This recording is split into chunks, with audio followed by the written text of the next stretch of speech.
What's good, gamers? Hi. I I was on a roll today. I have recorded like 4 videos. And on the fourth video, I was like, I don't see my mic like picking anything up. That's weird. Because I did not set up my mic. So those 4 videos, no audio. No audio. Ah. Oh my god. Great. That's so great, huh? Can you believe that? Wow. Wild. Anyways, we're gonna be playing a game today. We're going to be playing Driving Alone at Night. It is free on itch.io. We'll have it linked down below. You get out of work at your part-time job and walk towards your car. The parking lot is so well lit that everything beyond it is invisible. It seems indefinitely dark. Your car is parked towards the edge of the lot, so as you approach it, the surrounding darkness becomes slightly clear. You get in the car, turn a key in the ignition, buckle your seatbelt, plug your phone into the aux cord. What would you like to listen to? Music. Unfortunately, you are nearly out of phone, or you're nearly out of phone. You're nearly out of memory on your phone, and the Wi-Fi at your job is weak, so the only thing you have loaded is a mismatched YouTube playlist compiled of songs you recently heard. Despite the obnoxious ads, you don't think it's bad. Do you want to listen? Sure. Do you hear my dogs barking? Oh my god. You quite like the song. You pull out of the lot onto the city street. You can head home or you can hop on the freeway. You sort of like driving aimlessly. Heck yeah, let's go. We got the music playing. Let's go, brother. The roads are almost empty. It's the sole benefit of working the night shift. Most people are home by now, sleeping or talking with their families or doing something more domestic. Normal. Not you. You are here, alone in the dark, thinking, listening, reminiscing.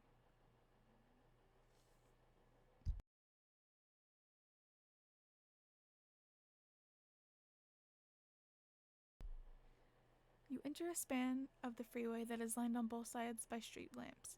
Orange-white light cycles through the interior of your car, rhythmic and silent. You drove through a similar stretch of freeway on the way back from your first funeral. It was late. You don't want to think about it, but you do anyways.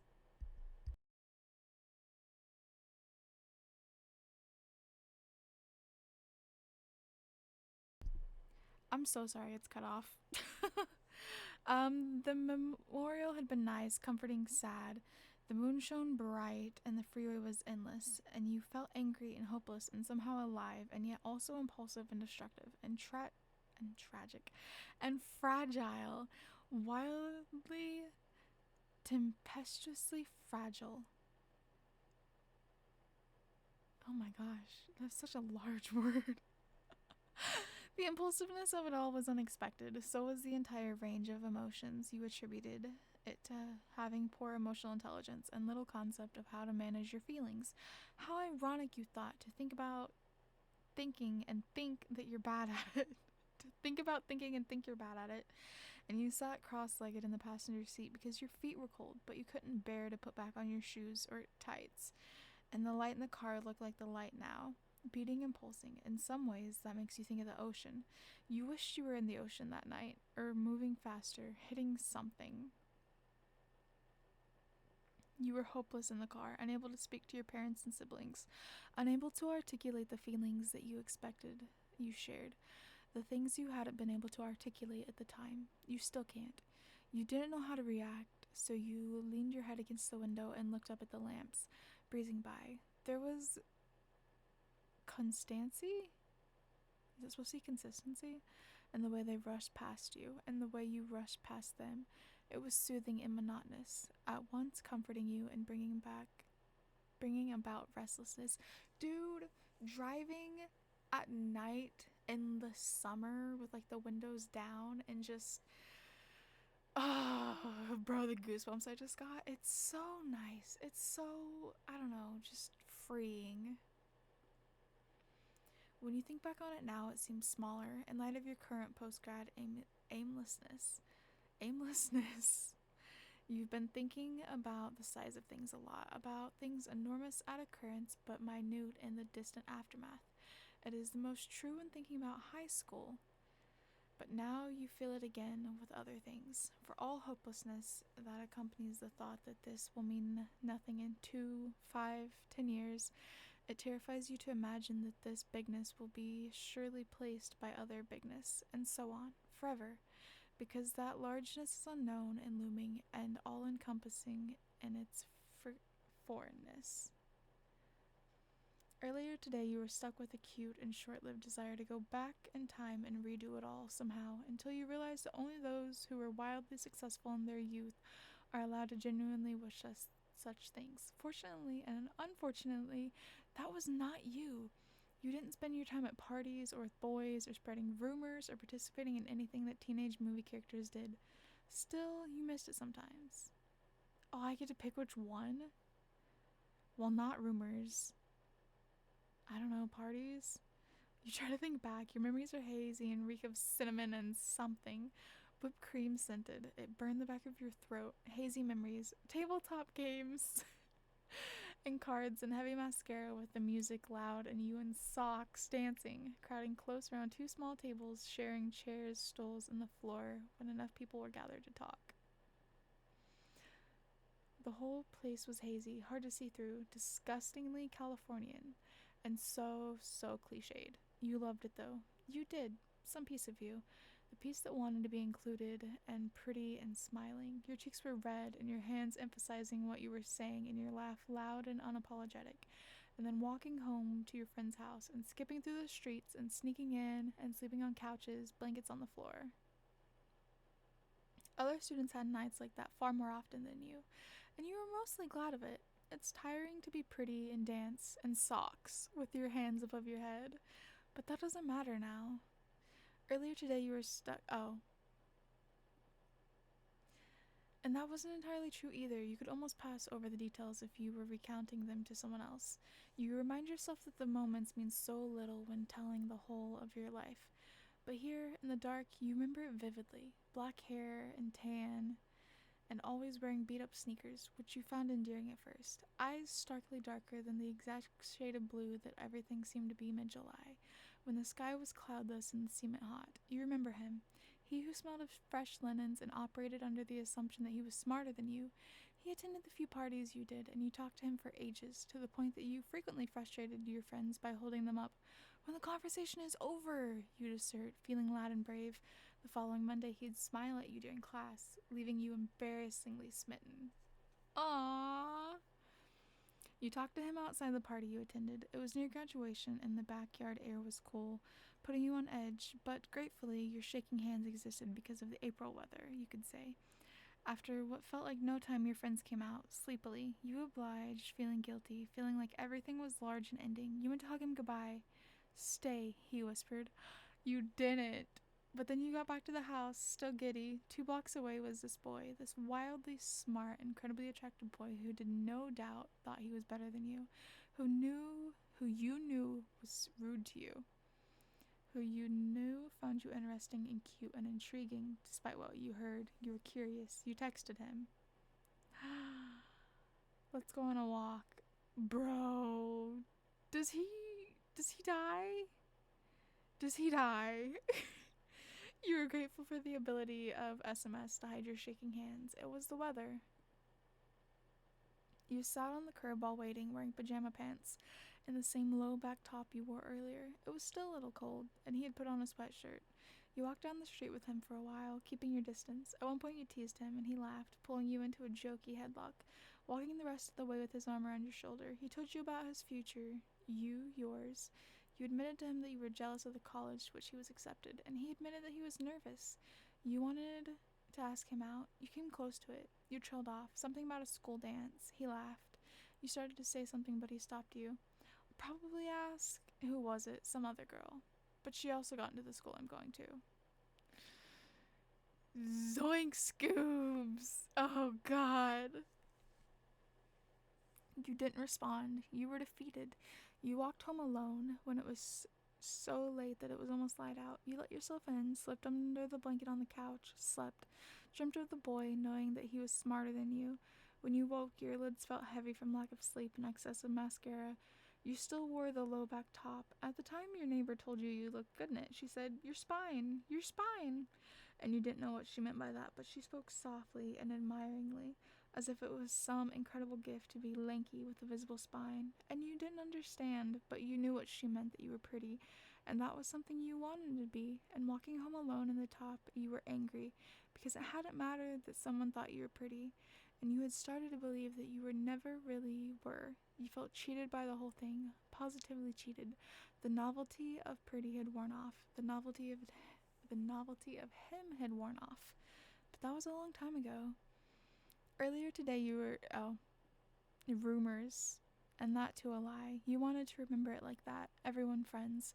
No one saying things unfounded. The worst rumors were the ones by which you should have never been offended, and mostly you were ignored. You weren't pretty enough to be noticed, not popular enough to draw lies, not mean or involved enough to say anything about those you didn't know. Another girl said something about you one time. "I think you're gay too," but she won't admit it. Dang, you had never complimented or contemplated it before, and you scoffed at it, subconsciously thinking of the boy across the room. She pressed on, insistent. You pressed back. "No, really, no, sorry."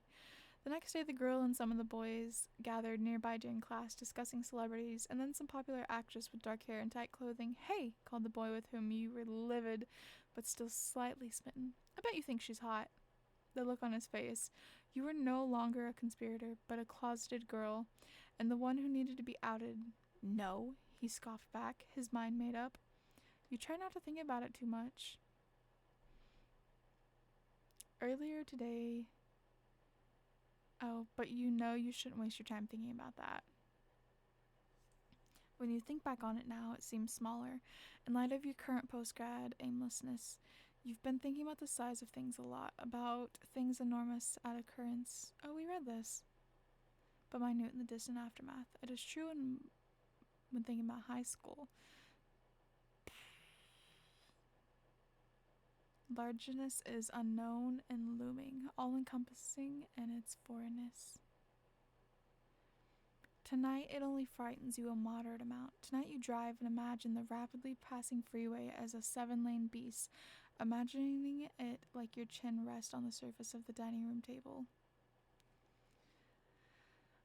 Like you're staring down at your nose at a new world. It unfolds before you quickly, and you know that soon you will have to act on it. Whether to move, which job to take, to which city you will relocate. A piece of you wishes that you could go back and ponder everything again. But doesn't everyone want to do that? Isn't everyone overwhelmed? To wallow when it would be selfish, you think. But perhaps you're being too hard on yourself, without realizing you've driven to the end of the freeway. Bro, this is... this is not what I thought this was gonna be. I'm feeling... Ooh. I'm feeling these exact things still. Like, holy crap, the world is so big, and it feels like everything I've done, so little. What am I gonna do in life? You find yourself on a Navy base. You would rather not drive around aimlessly here. You hop back on the freeway, headed in the opposite direction. Where will you go? Which exit? The one that takes you east. I don't want to reminisce about my school. You rarely drive on this freeway. It's all long stretches between off-ramps, darkness, scattered boulders along hills. Something about it unnerves you, but you drive on into the vastness, ignoring the pit forming in your stomach. You don't like the uncertainty. Which, as a recent graduate, is rather unfortunate for you. You don't have any real plan. You don't know what you really want. You are afraid, very afraid, and you don't know what to do. A generalized nighttime anxiety seeps into the car. You inhale and picture it clearly, dense black cloud flowing under the door, through the window, in from the air system, surging through the speakers. It is moist, cool, and yet somehow warm and familiar, like coastal fog. Coastal fog. Reading is hard. Like coastal fog, gloomy but insulating. Age-old questions. What if you don't meet someone, ever? What if you've missed your chance? What if you screw it all up somehow? What if you can't find a job? What if you find a job and hate it? What if all that you've worked for is for naught? What if the choices you made can't get you anywhere? These thoughts cycle endlessly, relentlessly, and you don't know how to fix it. So instead you drive. In 10 years, will this matter? You don't want to think of it. You turn your gaze towards the sky. You cannot see a single star. Darkness eternally. Nothingness. Infinitely. And you are terrified. You can feel it in your throat. The music does not match the feeling of terror you have. It is terror. You felt this once before while driving. You were certain that you would die. It was melodramatic, and you knew it at the time, and you know it now. It's panic without a cause, but it is still horrifying. You need to pull over, but you can't.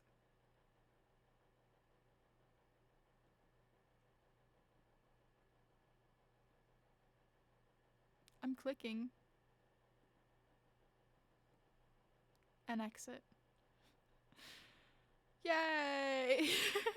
You refrained from pulling over when you were on the city streets again. It's a small neighborhood, and you'd rather get back on the road.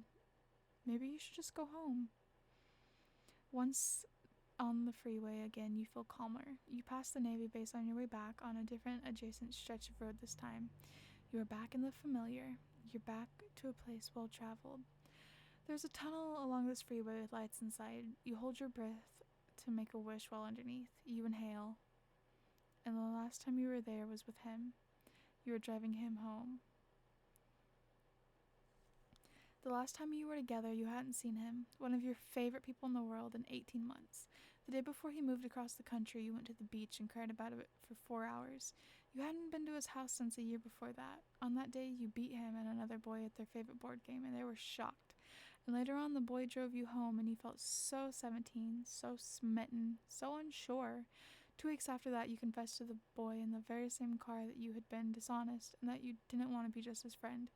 You called your friend whose house you'd been at, who you hadn't seen in 18 months, and he told you that the other boy was unsure too, that it was obvious. What did you expect? You felt unsure again while in front of his house. 18 months. You were worried that you would not recognize him, which was absurd, but still pressing as you waited, thinking about high school and Oceana and I don't know. I'm sorry. The joy of winning. And talking on the phone and racing in the street and falling asleep in class on your friend's couch on top of him. What? You waited. After he came out of the house, you drove to a cafe. You drank coffee despite the fact that it was 2 hours shy of tomorrow and shivered while he smoked. You had never seen him smoke before. His hair was longer, still curly, blonde, and always being brushed away by his hand. You're shorter but still tangled. You didn't realize how much you had missed him until you were no longer. It didn't even feel real. It was like before, but different, still long-winded and effortless, more focused. So much reading. He told you stories about the city that you will likely never live in because you were happy enough that it didn't make you feel as if you'd be terrible mistake in staying. You laughed about things that you have never experienced. He asked if you thought often about what it would have happened had you moved, not to his city, but to the other one that the houses, baseball teams, and marathons and snow. You laughed and lied to him. Never, but it wasn't true. You knew that you'd be preparing to work at an NGO. Were you there? You'd be in astronomical debt. You don't often let your mind wander past those two. He laughed too. Oh my God, you'd be dating the boy from 4 years ago, the unsure one, all freckles and seriousness right now. You gave him a smile that let him know that you were aware that he was both serious and not. He shrugged to let you know he wasn't joking. Well, then I'm glad you're here, you said. You probably would have been hopelessly in love with this stupid boy, which is both awful and eerily comforting to think about. I guess, he conceded. You really don't think about it? You lied again. Nope. But you did, nonetheless. You thought about it when you drove back to your neighborhood, an alternate universe in which you lived far away too, and you played hockey still, and you interned at the office of the senator of some sort. You only thought about it, about this world, at points in your life where you felt breaths. I've been reading for so long.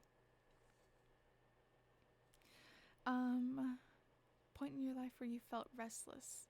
There was no one else for whom you had such affection, no one else to place your nervous energy on, except Except your friend. You wanted to tell him this while drinking the coffee, but you remembered the look on his face when he told you all of the things that kept him awake at night, and suddenly you were afraid that you would scream if you opened your mouth. If you had more self-control, you would have said it calmly. You would have confided in him that you thought about it when you were angry. If you were more sure of yourself, you'd have told your friend that it's tiring to think of alternate universes. Instead, telling the truth, you changed the subject and asked him if he thought about a world in which he went to your school. I do, because then I can be glad I got the hell out. You didn't have anything to say to that. I don't know how to frame this because there's so much. There's so much.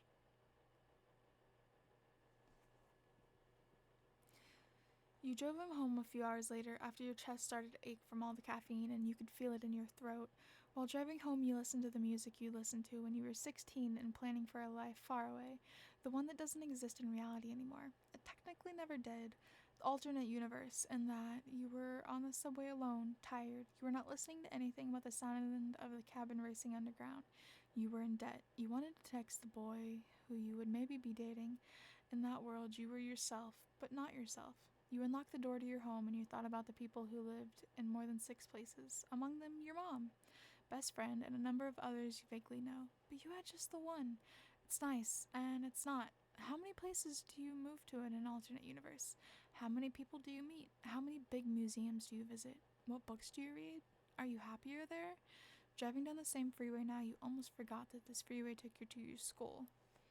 Or rather, not your school currently, but your alma mater. It's strange to think of it like that, at once belonging to you and part of the past. Your stomach drops at the notion like you're standing on a line that you can't bear to cross, despite the inability to stay behind. You try to think about it less. Less now than 2 months ago at the time of your graduation, less now than even 2 weeks ago, because it's looming, because worrying is unproductive, because it was eating you alive when it shouldn't have been. You somehow fallen into a pattern where every night after 11 you inevitably start to think about your life in the future, etc. It was exhausting, not in a physical way, but in the I'm sick of thinking about this way. Sorry. In a way which your friends sighed when you brought it up. It was the same stuff you had been thinking about since you were 16, and you suspect that you'll be thinking about it your entire life. You felt stuck in the city and in your own head. You sometimes still are, plagued by questions of worth, achievement, lovability, how you hated these words. You want to be unstuck. You want motivation and direction. You were so much more sure of things when you were younger, before you knew all of the things that were available to you. God, is this about me? Even thinking about it now, you feel both frustrated and whiny. How dare you complain about opportunity, privilege? You remember your parents and their parents, and your best friend's parents, none of them college graduates. You're lucky, and you know it. But is this success, a diploma, and the propensity to aim for whatever without the belief in your ability to achieve anything? You aren't sure. You get to the campus and feel a wave of relief wash over you. You're at a place that has functioned as your second home for the past 45 months. You turn left, the stoplight that is always so short, coast past the parking structure that always had room, the coffee cart outside. Once it started to pour unexpectedly, and you were deeply concerned for those working. These perpendicularly branching stretch of street, always overgrown with bougainvilleas, ivy climbing up the apartment building's walls, and pedestrians. It was empty now. You drive on, a right turn, down the small curving hill, coast to the stop sign, past another structure. Do you park or keep driving? Keep driving. Your permit is expired anyways. Oh, like your parking permit? I was like, you're driving on an expired permit? You continue onwards, foot on the gas pedal, down the hill, past the geology building, past arts and letters, past the parking lot in which 2 tons of books have sat for the past 2 years waiting to be burned, cleared away to make room for a computer lab of some sort. One of your science-oriented classmates once asked you your thoughts on the matter, expecting you to have an opinion. You didn't. She balked at you. Aren't you a writer or something? Or something. A long time ago, maybe. You're too young to be thinking about your youth. You continue onwards, now uphill, past the sign, past the marquee, past the entrance, the freeway ahead. Continue on, or take the exit. Take the exit simply because I'm getting tired of reading. You head downtown, it's not far, and you take the exit that leaves you in a neighborhood adjacent to your favorite one. The coffee shop you visited with your friend is a half-mile back on your left. The airport passes on your right. The last time you were there was to pick up a friend. A song played loud over the speakers near the baggage claim. You put your arms around me and I'm home. You stood there alone, waiting. There was a man with flowers and a woman too, both waiting for their respective girlfriends. You stood alone, waiting as people filed out. The thought of that life, that togetherness, ever existing in your own world seemed so distant and unlikely that your throat tightened, and you tried to translate your thoughts so as not to think so quickly. Je vous crier? What does that mean? What does that mean?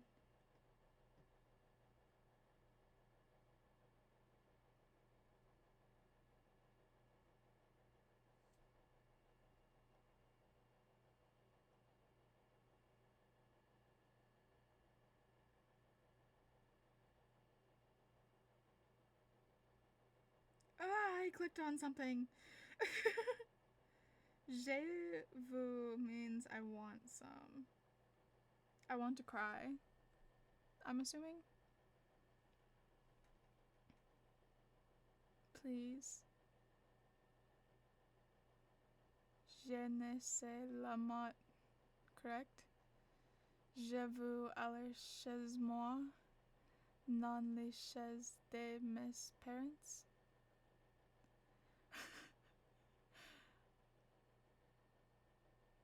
I want to exist? I don't know. I want to not exist. I want San Diego, DC, Londres, Montreal, Artville, perhaps? Oui? Et quand? Une personne? Un home? Une femme? The final thought caught you off guard. I don't know what any of them meant, so they've all caught me off guard. It's not that you hadn't thought about it before. In an abstract way like this, in theory you thought that it would be okay, but you know that if you are, you can't help but feel cheated by it all. Had you grown up in a home or a city or a society that was more accepting and less heteronormative, it's unproductive to think like that. Still, you can't help but feel feel like you would be happier, more comfortable in what you are inclined to think of as deviance when looking at yourself. Despite your assertion that love is not a choice, despite your assertion that everyone should feel comfortable in their identity, despite your admiration of the LGBT community, you have never considered that those statements could or would apply to you, and you feel cheated by it. And you think of your grandma, of all people, sitting in church and reading over the newspaper. Homosexuality cure, hear a lecture from converted man. How disgusting, you thought, and thank God it didn't apply to you. But now? 8 years old and reading a book, recounting it to your grandmother, and the girl is so cool, and she doesn't care what anyone thinks. Well, you should care what some people think, like your family and the church, and thank God that didn't apply to you, right? But now? She'd winked at you, so slyly and naturally, and you wanted to... What did you want? What did you expect to happen? You wanted to reach out and touch her. You wanted to walk with her in the grass in the park you used to walk at as a child. You wanted to show her the small hills and tell her the stories. And you wanted to feel like you were wanted, like you belonged. She's beautiful. She winked at you, and you wanted to look closely at her eyebrows, hands, nose, eyelashes, mouth, mouth, mouth, mouth, mouth. You wanted to kiss her. No. Yes. Wait. Thank God it didn't apply to you. But now? What if it wasn't that you liked her, but that you were lonely? That's it. You'd like anyone. No. That was dismissive. That was implying that bisexual people are just lonely. Did you just refer to yourself as bisexual? Trying to use labels like that makes your chest ache. The thought of actually liking her, of liking other girls, of dating them, of coming out to your friends, your parents, if the people at church found out, if your grandma knew. The first 4 made you feel heady, excited, but the feelings were quickly tempered by the notion of the latter 3. You don't know. You were unsure. Again, you are in the periphery of knowing and not belonging, and not comfortable and not, although now it makes you deeply uncomfortable. You drive into your favorite neighborhood. I have been reading for 30 minutes, bro. Jesus.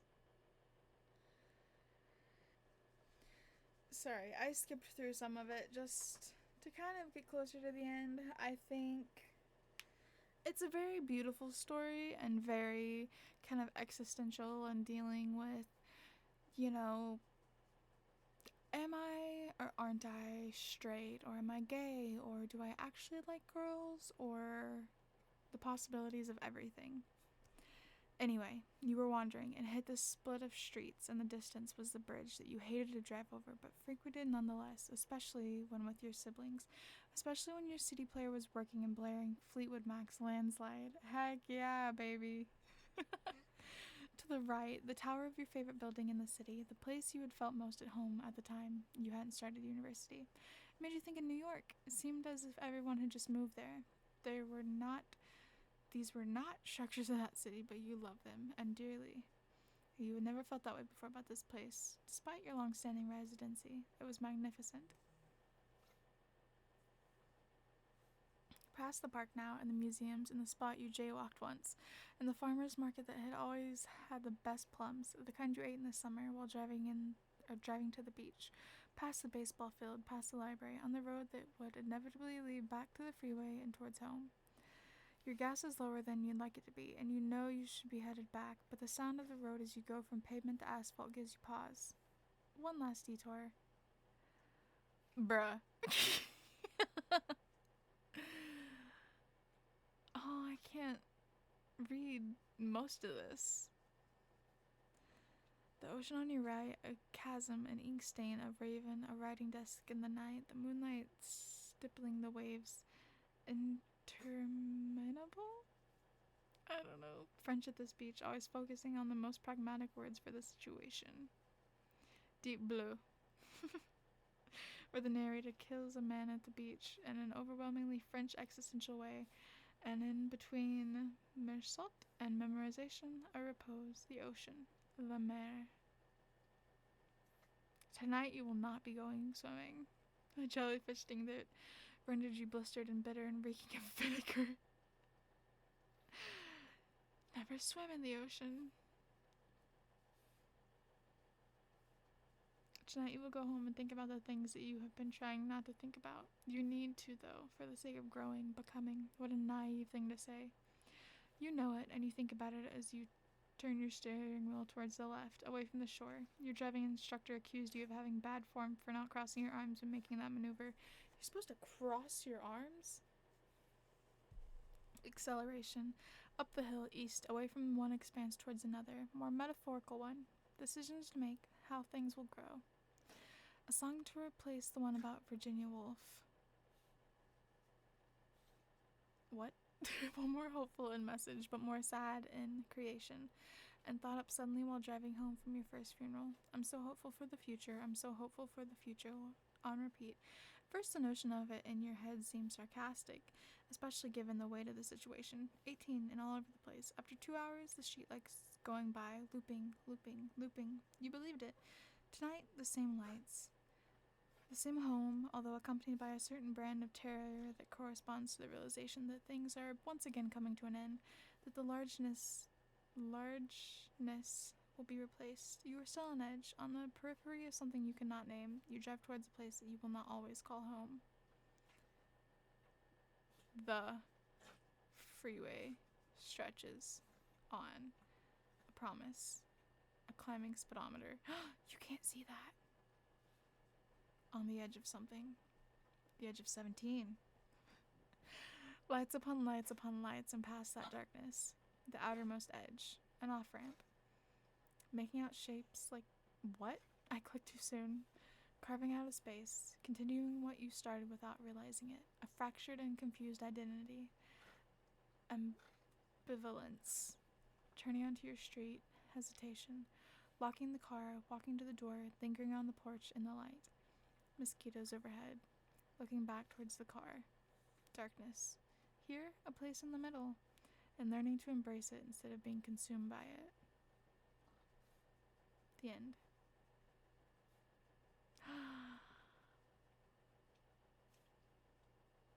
was so good. Such existential dread. I really enjoyed it. It was a lot of reading. I kind of wish I could have listened to the YouTube playlist that they linked to, but, you know, copyright. Anyways, do you guys like my end screen?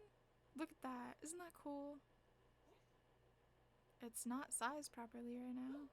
There it is. Do you hear my dog crying in the background? Aww. I've been ignoring her for 36 minutes. Anyways, thank you guys so much for watching. I hope you like this. It was a lot different than what I thought it was gonna be, but still good nonetheless. As always, don't forget to like, comment, subscribe if you want to. Only if you want to. Maybe drop your favorite emoji down below or something. You know? Have a great day, guys. Oh, this is free on itch.io. I don't remember if I said that, but it is. I'll have it linked down below. Okay, bye.